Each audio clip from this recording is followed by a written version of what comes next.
Senhor presidente, demais deputados, demais deputadas, hoje eu subo à tribuna para tratar de dois assuntos muito importantes que dizem respeito ao Estado do Rio de Janeiro. O primeiro é a situação dos profissionais da educação.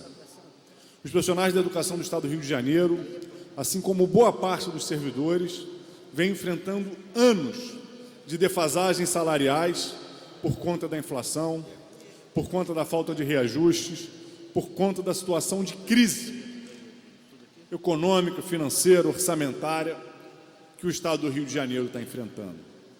E como se não bastasse tudo isso, hoje, esses profissionais, assim como todos nós, fomos surpreendidos por esse decreto do governo de Wilson Witzel, que sustava os quinquênios, parte constitutiva do plano de cargos, carreiras e salários desses profissionais. Essa é uma medida muito grave, porque não só precariza ainda mais as condições dos profissionais da educação, enfraquecendo a carreira. O que significa acabar com o quinquênio? Não valorizar que o profissional permaneça por um tempo na carreira, adquirindo experiência, e a própria experiência e o tempo que ele permanece sendo um componente de valorização do seu processo de trabalho. É como se o governo dissesse o seguinte: olha, o profissional entrar e sair da rede, para mim não faz diferença, porque eu não quero pagar uma progressão que valoriza a permanência desse profissional na carreira do magistério estadual. Isso é gravíssimo, atenta contra a qualidade da educação e atenta contra os profissionais da educação. Além disso, reproduz uma prática que já vinha sendo desenvolvida pelo governo passado, diga-se de passagem, de, com base em pareceres da Procuradoria, sustar os efeitos de leis vigentes. Isso é muito grave, é inconstitucional e é autoritário. Por que é inconstitucional e autoritário? Porque uma lei em vigor só pode ter seus efeitos sustados por outra lei, por uma emenda constitucional, por uma lei federal que se sobrepõe a essa lei, ou por uma decisão judicial que considere essa lei inconstitucional. O Executivo fazer isso por decreto significa o Executivo usurpar a prerrogativa legislativa do Poder Legislativo e usurpar a prerrogativa de guardião das leis e da Constituição do Poder Judiciário.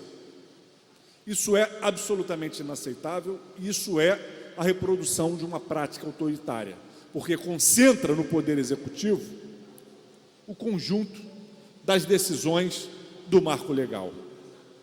Então, é muito importante que o governo tenha recuado e, através do seu líder aqui nessa casa, tenha anunciado que vai sustar os efeitos desse decreto. É muito importante que o presidente dessa casa tenha se posicionado com firmeza, porque essa decisão de que isso não pode acontecer tem que valer para esse decreto de hoje e tem que valer para todos os demais que tenham o mesmo sentido.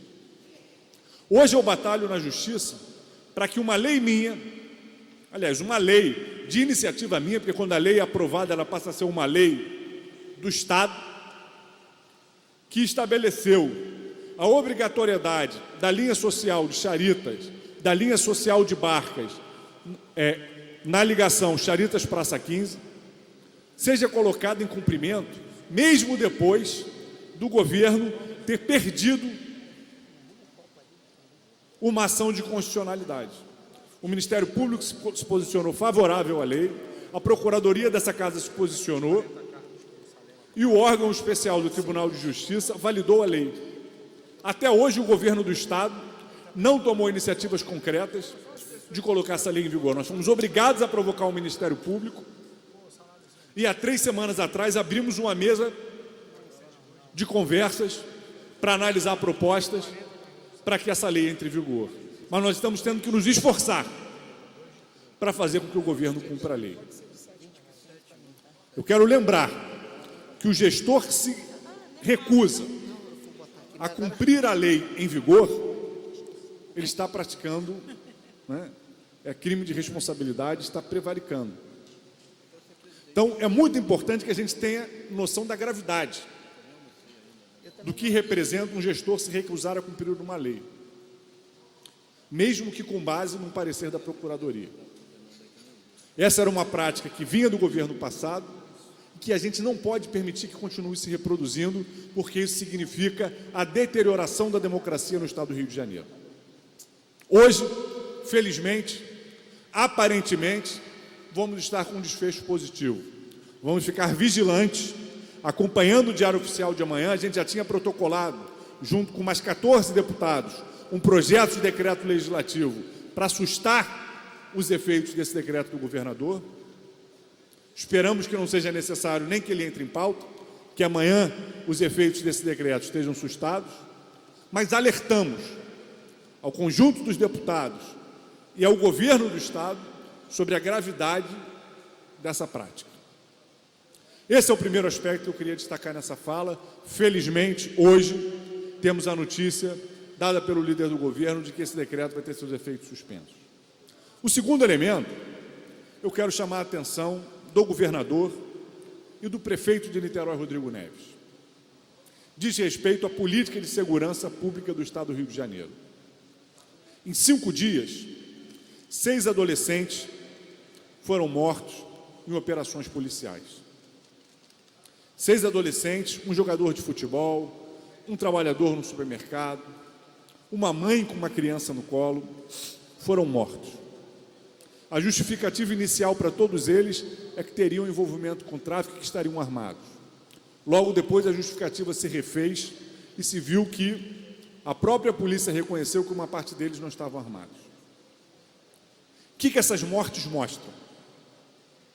Que a escalada da violência como mecanismo de desenvolvimento da política de segurança, ela vitima a sociedade. Ela vitima especialmente as pessoas pobres, que moram na favela, que já têm que conviver no seu dia a dia com a presença de grupos armados, impondo uma lei de exceção. E a polícia não pode reproduzir a dinâmica da violência.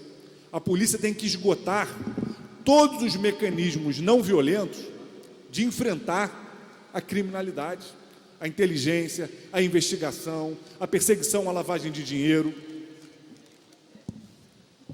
Um tiroteio promovido pela polícia tem que ser um último recurso numa situação onde essa ação se justifique para salvar vidas. Porque qualquer ação de força, com base em armas de fogo, vai sempre colocar em risco a vida de outras pessoas. E é lamentável que o governador do Estado siga com um discurso e com uma retórica de estimular a violência policial, quando ele fala em abate, quando ele fala em tiro na cabecinha, quando ele fala que o policial não deveria ter atirado na perna, deveria ter atirado na cabeça. Ele está estimulando a execução extrajudicial, o que é uma prática criminosa e inconstitucional. Nenhuma democracia no mundo aceita essa prática. O resultado desse estímulo à violência não é a preservação da vida do policial, que fica ainda mais exposto à violência, à lógica e à dinâmica dos tiroteios permanentes. O resultado desse estímulo é o aumento das mortes provocadas pela própria polícia. Mortes que muitas vezes a gente sequer consegue saber se são de pessoas que estavam realmente armadas trocando tiros ou se foram pessoas que foram executadas, fazendo parte da rede criminal, que deveriam ser presas, ou indo para o seu trabalho, indo para a sua escola, indo visitar a sua família. É inaceitável. Não podemos banalizar as mortes de quem quer que seja. Não podemos banalizar as mortes da nossa população. E a gente sabe que quem morre é quem é pobre, é quem é preto, é quem está na favela. Basta ver quem são as 6 vítimas em 5 dias dessa política de segurança criminosa. E eu falo do prefeito Rodrigo Neves por quê?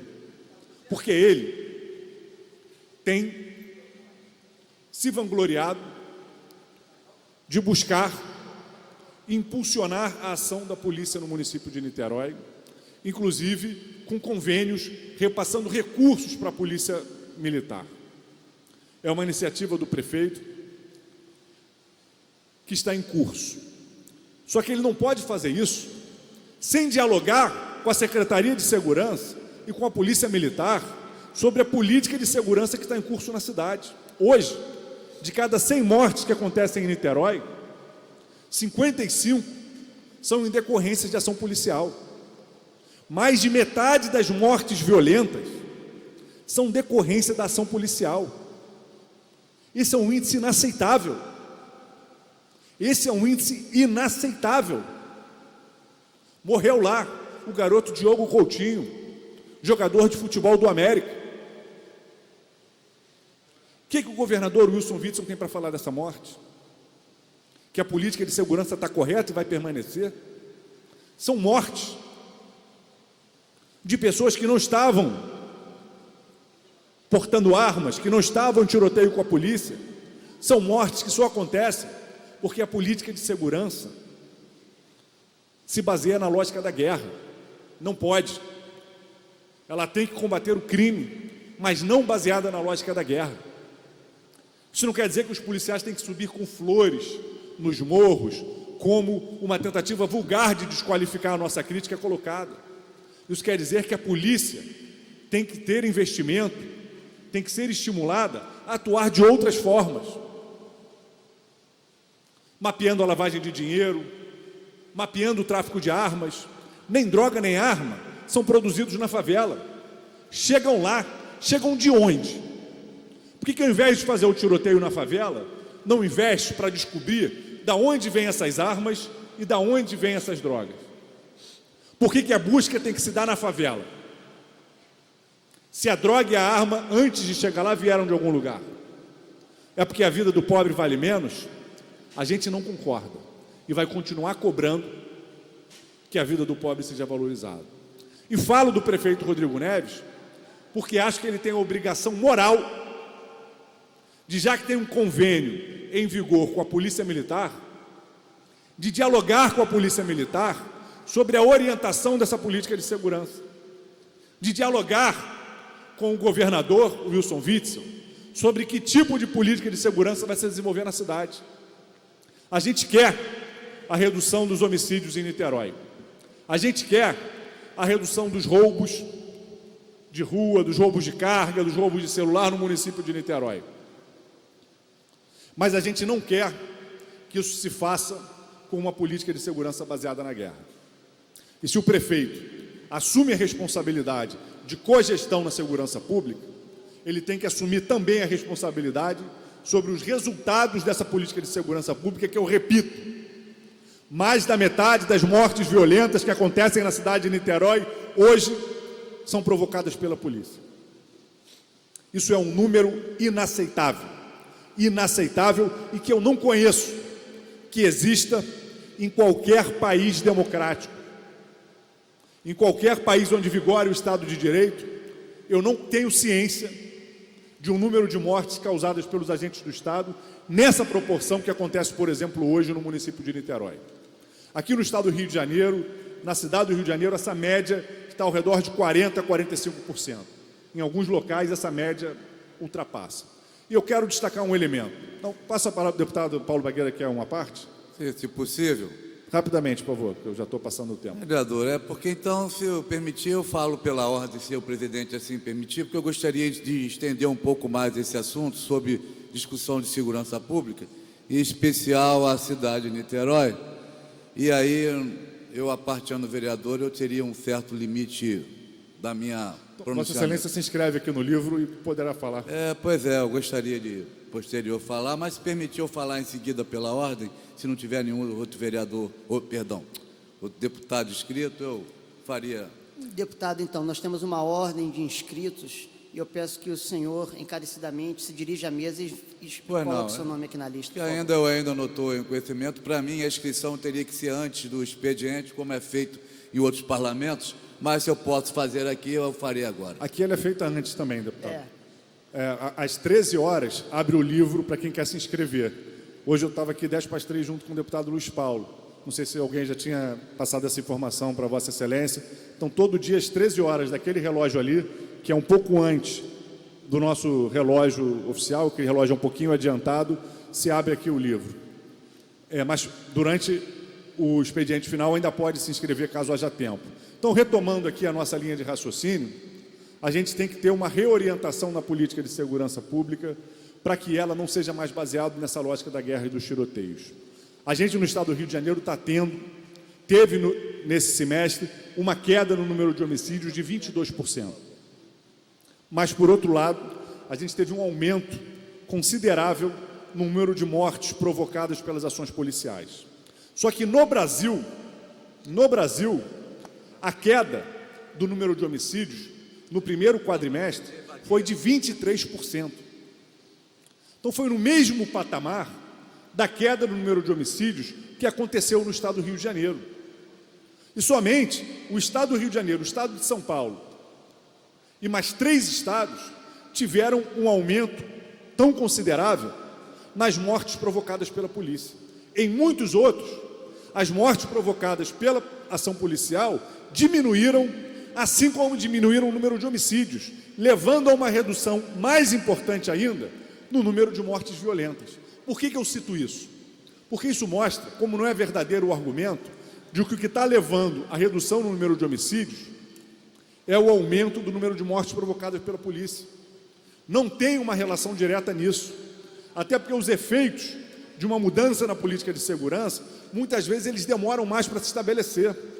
O próprio aumento das mortes provocadas pela ação policial já vinham desde o ano passado. A diferença é que agora o governador incentiva isso o tempo inteiro nos seus discursos. E não pode. O governo tem que fazer o contrário. Ele tem que coordenar a política de segurança, inclusive controlando o uso da força, para que vidas, como a desses 6 adolescentes que morreram em 5 dias, não continuem sendo ceifadas. E eu concluo fazendo um apelo ao governador e a toda a base do governo. Vamos fazer esse debate sobre os rumos da segurança pública respeitosamente. Respeitosamente. A gente considera muito grave a morte de qualquer policial e a morte de qualquer pessoa nas favelas do estado do Rio de Janeiro. Por isso a gente não vai abrir mão de cobrar, de criticar, de questionar, inclusive judicialmente, quando a gente entender que o governador ou qualquer outro agente público estão extrapolando das suas prerrogativas e desrespeitando a lei e ocasionando violência para a população. Esse é nosso papel enquanto deputados, cobrar. Agora, vamos fazer esse debate politicamente, com seriedade e não com leviandade, porque isso é inaceitável, isso empobrece o nosso Estado e isso transforma esse ambiente nefasto que a gente tem vivido, de deterioração da nossa democracia, num ambiente ainda mais insuportável.